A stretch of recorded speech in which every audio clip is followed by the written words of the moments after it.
Hello students. बस कुछ ही समय बाकी है, उसके बाद सीधे आप लोग एग्ज़ाम्स हॉल के अंदर।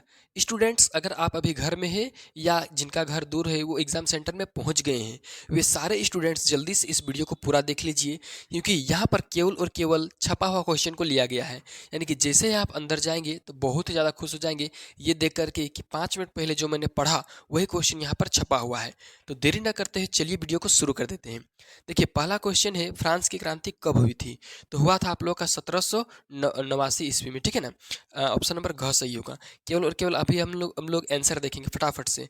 चलिए, दूसरा क्वेश्चन, सामाजिक उपबंध नामक पुस्तक के लेखक कौन था? तो इस पुस्तक का लेखक था रूसो, यानी कि ऑप्शन नंबर क सही होगा। तीसरा क्वेश्चन, यंग इटली सोसाइटी की स्थापना किसने की थी? तो यंग इटली सोसाइटी की स्थापना आप लोगों को किए थे मैकंजी होगा, ठीक है ना। और कितना में? तो 1830 ईस्वी में, ठीक है, 1830 में। चलिए, चौथा क्वेश्चन अभी हम लोग देखते हैं। क्या है यंग इटली का एकीकरण कब हुआ, पूरा हुआ? तो इटली का एकीकरण जो है 1871 में हुआ था, ठीक है ना। तो यहाँ पर 70 ऑप्शन दिया, ऑप्शन नंबर ग मारिएगा, ठीक है, या तो फिर 71 अगर ऑप्शन में आ गया आप लोगों को तो 71 मारना है। चलिए, पांचवा क्वेश्चन, शुल्क संघ जोल्वेराइन की स्थापना किसकी पहल पर की गई थी? ठीक है, तो ये किया गया था आप लोगों का प्रसा के पहल पर, ठीक है।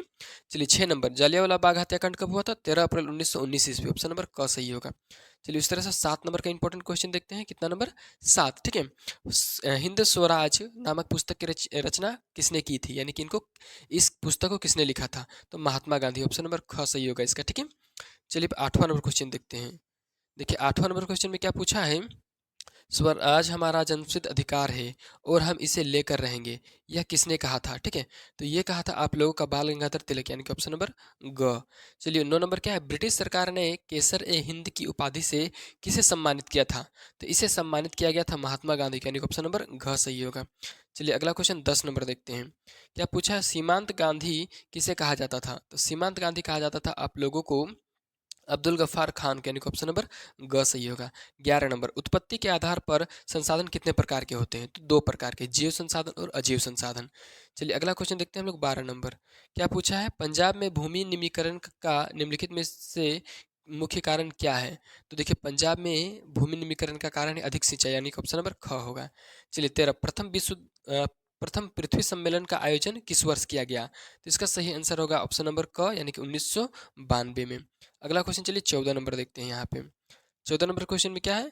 किस राज्य में काली मृदा मुख्य रूप से नहीं पाई जाती है? तो काली मृदा आप लोगों का राजस्थान में नहीं पाया जाता है, ठीक है, बाकी उपरोक्त तीनों राज्यों में पाया जाता है। चलिए, उस तरह से अगला क्वेश्चन देखते हैं हम लोग। 15 नंबर क्या है?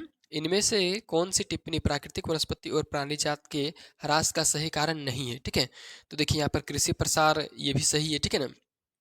तो आप लोग का ये जो ऑप्शन नंबर ग है, पशुचारण और ईंधन लकड़ी एकत्र करना, ये ऑप्शन नंबर आप लोग का सही होगा। चलिए, यहाँ पर हम सिर्फ अच्छा अच्छा क्वेश्चन को देखेंगे जो आएगा, ठीक है। 16 नंबर, बाघ परियोजना की शुरुआत किस वर्ष हुई थी? तो इसका शुरुआत हुआ था 1973 में, ठीक है। चलिए, अगला क्वेश्चन देखते हैं हम यहाँ पे। क्वेश्चन क्या पूछा है? तो अंतर्राष्ट्रीय प्राकृतिक संरक्षण और प्राकृतिक संसाधन संरक्षण संघ के द्वारा विभाजन में किस श्रेणी में किस श्रेणी को रखा गया है? तो ये रखा गया आप लोगों का दुर्लभ जातियां में, किसमें? ख नंबर ऑप्शन सही हो जाएगा इसका। चलिए, अगला क्वेश्चन देखते हैं हम लोग। 18 नंबर, ठीक है। 18 नंबर क्या है? तो 14वीं शताब्दी में किसने दिल्ली में सीरी फोर्ट क्षेत्र में जल की सप्लाई के लिए हौज खास का निर्माण करवाया था? ठीक है, तो ये करवाया था आप लोग का इल्तुतमिश, यानी कि ऑप्शन नंबर ख होगा। 19 नंबर का इंपॉर्टेंट नहीं है, सीधा 20 नंबर। चलिए, क्या है? सरदार सरोवर बांध किस नदी पर बनाया गया है? ये बनाया गया आप लोगों का नर्मदा नदी पर, ठीक है। चलिए, 21 नंबर क्या है? सामान्य किसी देश का विकास किस आधार पर निर्धारित की जा सकती है? तो ये पर उपरोक्त सभी पर, ठीक है ना, क ख और ग तीनों ऑप्शन सही है। चलिए, अगला क्वेश्चन देखते हैं। 23 नंबर, क्योंकि 22 इंपॉर्टेंट नहीं है, यानी कि 22 क्वेश्चन छपा नहीं है, 23 नंबर छपा है। मानव विकास रिपोर्ट मानव विकास रिपोर्ट देश की तुलना किस आधार पर करती है? तो ये आप लोग करते हैं उपरोक्त सभी के आधार पर, स्वास्थ्य, शिक्षा और प्रति व्यक्ति आय। उसी तरह से 25 नंबर में पूछा है, वनोत्पाद संग्रह करना किस क्षेत्र की गतिविधि है?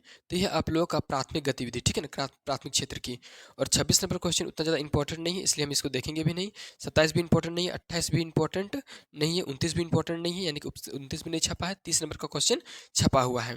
क्या छपा है? अर्थव्यवस्था में प्रत्येक क्षेत्र में अंतिम उत्पाद की ही गणना क्यों की जाती है? तो इसका सही आंसर होगा आप लोगों का अधिक लागत की समस्या से बचने के लिए, ठीक है, ऑप्शन नंबर ग सही होगा 30 का, ठीक है। उस तरह देखिए 31 भी इंपॉर्टेंट नहीं, लेकिन 32 बहुत ज़्यादा इंपॉर्टेंट है और छपा भी है, ठीक है। निम्न में से कौन बेल्जियम का एक भाषी समूह नहीं है? तो इस क्वेश्चन का सही आंसर होगा आप लोगों का स्पेनिश, ठीक है। इतना सारा क्वेश्चन छपा हुआ है, 5 मिनट में देखे हैं अगर, तो जल्दी से अब अंदर जाइए और फटाफट से पहले ऑब्जेक्टिव क्वेश्चन को टिक मारिए। दोस्त को शेयर मत कीजिए क्योंकि टाइम आप लोग के पास बहुत कम है।